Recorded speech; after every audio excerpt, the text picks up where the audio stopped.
Hello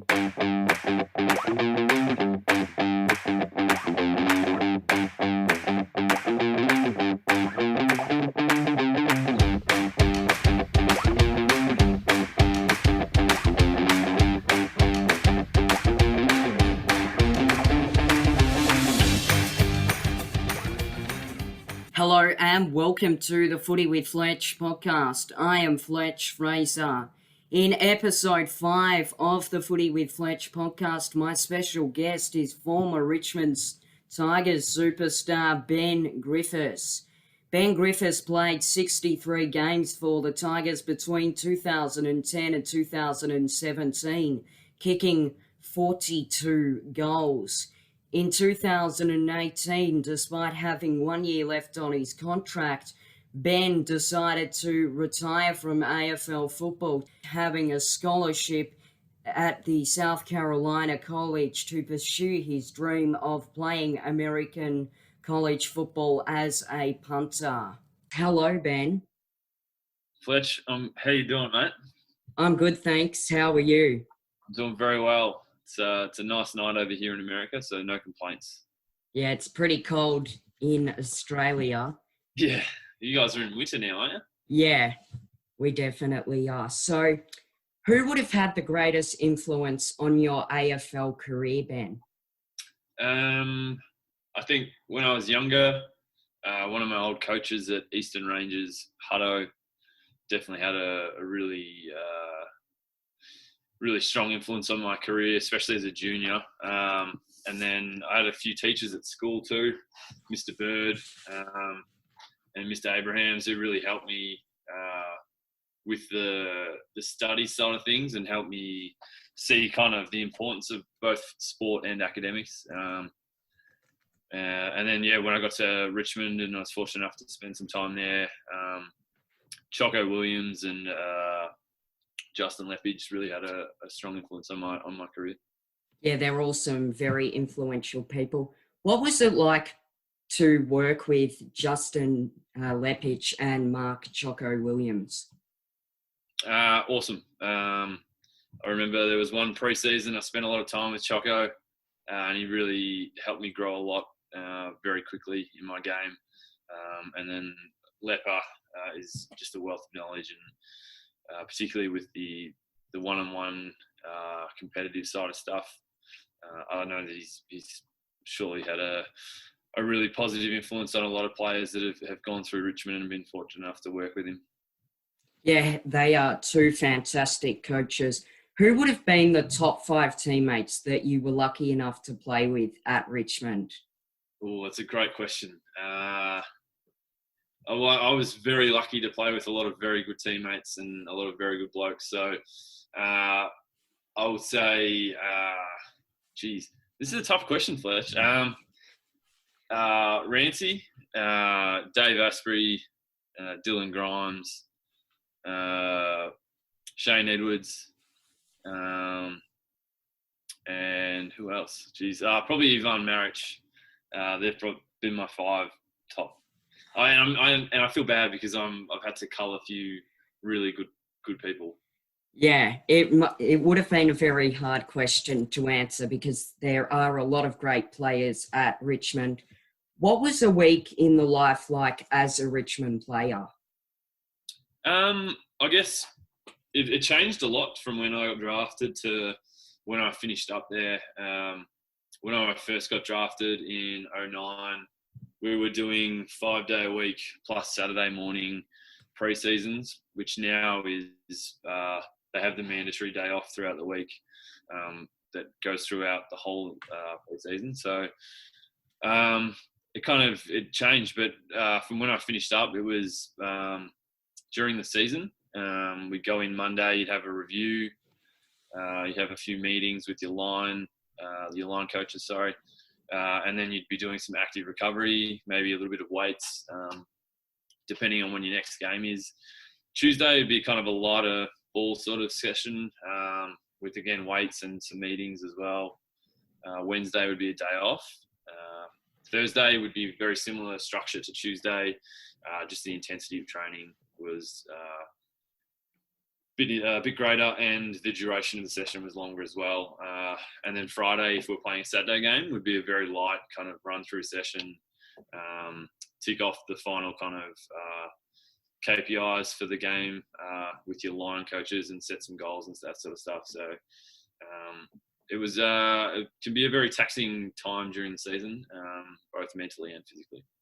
Yeah, I can imagine that. How did you cope with the media commitments of being an AFL footballer? Well, I suppose I was fortunate enough to not sort of gain as much attention as some of my other teammates. So, I mean, when you've got guys like Dustin Martin and Trent Concussions, Jack White on your team, they're obviously going to wear a lot of the brunt with when it comes to media stuff. So, I think I still have to do it. And the club is very good at giving development opportunities for the younger players to learn how to handle themselves in front of the camera and to deal with maybe some hard questions that they might not be sure of how to answer. So, I mean, the club, it comes back on the club and their investment into the players and educating them on how to do it. Yeah, it sounds like they were fantastic with that. Would have there been any players in your career that you feared to play against? Well, so there was a couple of years there where I was playing down back. The thought of playing on Buddy Franklin was pretty daunting, I'll be honest with you, Fletch. Lucky enough I had Rancy on my team, so I think he had to cop that matchup. And as we know, that's been one of the good matchups for the ages. So, but in saying that, I still was playing on Roughhead, which is definitely a challenging task. And then as a forward, you're playing on some pretty quality backmen. I mean, you struggle to find a team that hasn't got a really good key back. So I'm not sure if fearing them is a good word. But yeah, definitely going to some games, it's more of a challenge. But you kind of learn to apply yourself better. Attack. They definitely are some of the greats in the AFL. What would have been the toughest challenge that you faced in your AFL career? Good question. I think early days it was kind of growing up, and I think when you leave school as an 18-year-old, I look back now and think, geez, I was really immature. So I suppose those first kind of 2 or 3 development years were pretty challenging. And then, I suppose the constant battle to stay on the top of your game can be pretty demanding, and obviously physically it's pretty hard. And I suffered a few injuries early on, which kind of set me back a little bit, and dealing with them, particularly some shoulder stuff, was very challenging early on. Yeah, injuries are definitely a bad part of football. So you had your fair share of concussions. Do you sort of think that the AFL were good in handling your concussions and Richmond in general? Yeah, Richmond was fantastic, mate. What they did for me was beyond what they needed to do, and to ensure that I could get back to not only playing but being myself again and functioning normally as a human. So, the support they showed from the playing group to the admin and the coaches and football department was unbelievable. And they're fortunate enough to be able to have the availability of some pretty good resources. So I was fortunate enough to be in their hands, and I was very lucky to be in their hands too. Yeah, they were very good in handling your injuries. What would have been the most memorable moment in your AFL career? That's a hard question. Of the 2017 grand final, unbelievable day. Obviously bittersweet, but when you run onto the field at the end of the game and you see your mates how happy they are, and having played just even if it's a small part in it, it's still something to hold on to and something really special to be a part of, and to be a part of that culture at Richmond was a period of time that I'll never forget. Yeah, that is fantastic. You sort of had a tough time when you were at Richmond. They were sort of down the bottom of the ladder, I guess, in your years, and you sort of saw the rise up the ladder. What was it like to be a part of the rise of the Richmond Football Club? Yeah, it's as you mentioned, when I got drafted, I think in my first year we won 5 games. And I was fortunate enough to be part of all those 5 games. But you meet a lot of different people, and a lot of people float through the club. And I think the path that we took was particularly special because I think 8 years in football is a long time, and for Dimmer to come in and change the culture, and then you have Brendan Gale and Peggy O'Neill who are at the helm and set some pretty ambitious goals for the club that maybe some people doubted when they first came out. I think the belief that they showed in the group, the investment they made in the players, and particularly off-field development, and ensuring that the club is a family-friendly club, one that involves from the players to administration and football department is connected as one. I think it really reflects in the way that the players play. And from the time I left to the time I started, it was 2 very different clubs. Yeah, it would have been really interesting to be a part of that. Like you said, Damien Hardwick, Brendan Gale and Peggy O'Neill are all greats of the Richmond Football Club's rebuild. What would have it been like when Sam Lloyd kicked the match-winning goal against the Swans after the siren, after you kicked the ball to him? Oh, yeah, and this is probably going back to your question about the best moment in football. This would have been right up there along with the 2017 grand final. But it's a feeling that's hard to describe, Fletch. I mean, when I kicked it to him, I knew there wasn't long left in the game, but I didn't know how little time there was. But when the siren went, Lloyd is obviously a great shot at goal. So I was kind of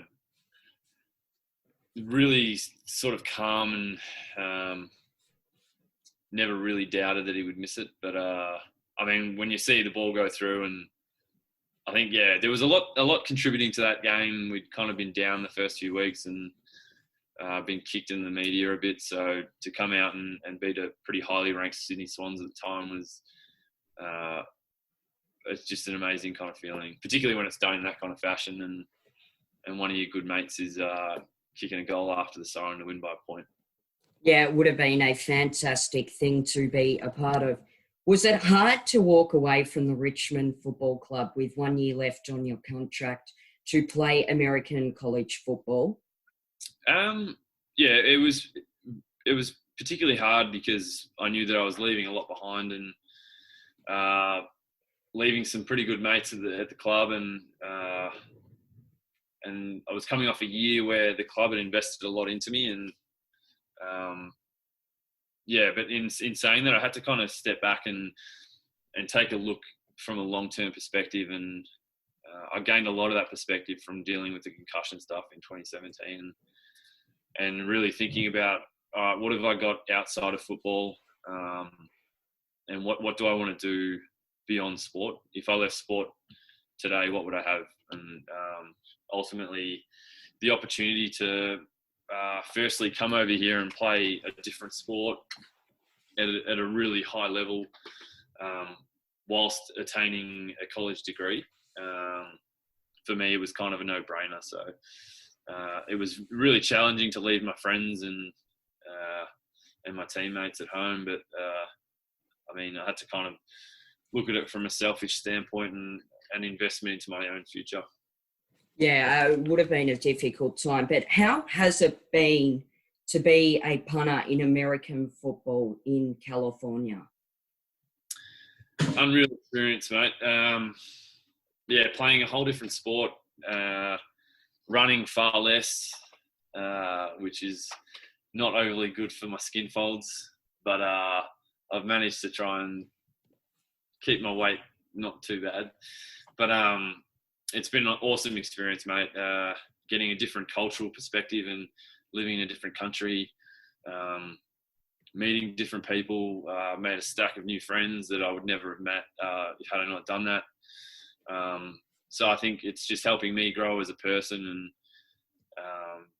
and yeah, gaining this life experience of being able to live in a different country and study and get a degree and to do it in Southern California with such a prestigious history and yeah, it's something that I hold very close and I'm extremely grateful for.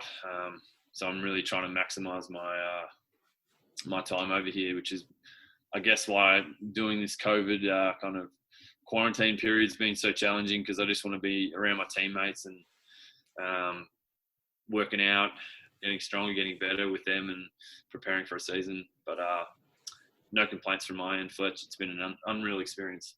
Yeah, it seems like it has been a fantastic life experience for you. So you touched on COVID-19. How has it been living in America with COVID-19 and the other issues that America are currently facing? It's been unprecedented is probably the best word. And I mean, it's been thrown out in the media a lot, but it's kind of the only word that fits what's happening at the moment. I think, firstly, with the COVID side of things, when it kind of first reared its head, I wasn't really sure how serious to take it. And then the NBA kind of shut down because a couple of players got it. And then I think it was 2 days later we got told, all right, we've got to move off campus. There's going to be no spring ball, which is kind of like a pre-season for the football. So, yeah, that got cancelled. And then it timed up with spring break. So I'd actually booked flights to come back to Australia to see my family because my older sister has just had a baby and I had to cancel them, unfortunately. And I've been living in Oregon with my girl and her parents. So, yeah, it's been really challenging, mate. It's just trying to find a routine and stay in that and keep on top of study as well. It's been pretty hard. And then obviously now with the racism stuff that's happening and all the protests, I mean, it's really sad that it's got to this point over here. And I think Australia's not immune to it and we have our own issues. So I think we're living through a time where there's going to be a cultural shift and it's for the better. And yeah, it's just a shame that it's taken so long for it to happen. Yeah, they are really difficult times. How has the preparation for American college football differed from your preparation for AFL matches? So AFL was very endurance based. So the preparation for that sort of stuff is you're investing a lot of time into conditioning and that sort of things. Obviously, you game plan a lot for the mental kind of IQ sort of knowledge of the game. So over here, it's been very different because I've had to kind of refocus and readjust my focus for training. Whereas now we invest a lot of time into strength and conditioning, so trying to get stronger in the gym, less of a focus on running, and then obviously coming into a new game as well, I need to learn it as fast as possible, and just working heaps with my coaches to try and learn how this game works, and at the same time trying to fine tune my craft, and that's kicking. So when you think about it, it seems really easy, but there's a lot of different factors when it comes to kicking a spiral. It's a bit different to kicking a drop punt. Yeah. So yeah, it's definitely been a bit of a challenge, but I mean, I just try and get better every day and make it a positive every day to ensure that I keep growing and keep getting better. Yeah. How long has it taken you to get a hang of the college football in America? It was hard because when I came over, I really thought I was going to come in, step straight into the first game and have a really big impact on the game. And kind of what you're saying. It took a few matches to kind of get my head around the flow of a game, how my role plays into that. And then I may only kick it 4 or 5 times a game. So a lot of it is the mental side of stuff and making sure that I'm still switched on and still ready to go whenever I need to go. There are plenty of times in a game where it might be 3rd down and I'm thinking, all right, I'm going to go on here. What am I going to kick? Well, where am I on the field? Where do I need to kick it to? How high do I have to kick it and how long do I have to kick it so my coverage players can get down and protect the ball? So, yeah, and then after thinking all of that, our quarterback, Keaton, will come out and just throw an unbelievable pass and it'll be 1st down and I can go back to relaxing. So it's been really, really fun kind of applying myself in a very different way. Yeah, it sounds like a fantastic experience. How has the atmosphere at college football in America with the crowds compared to running out onto the MCG? I wish I could plant what's in my head right now, just like, and you could feel the emotion of it all. It's almost like a show, like a performance, and the atmosphere of the band. You have the cheerleaders, and then we have Traveller, the horse that rides around the field, slapping it up with the people in the crowd. So really kind of showman atmosphere. And I mean, the Trojan band is unbelievable, like the noise they make, and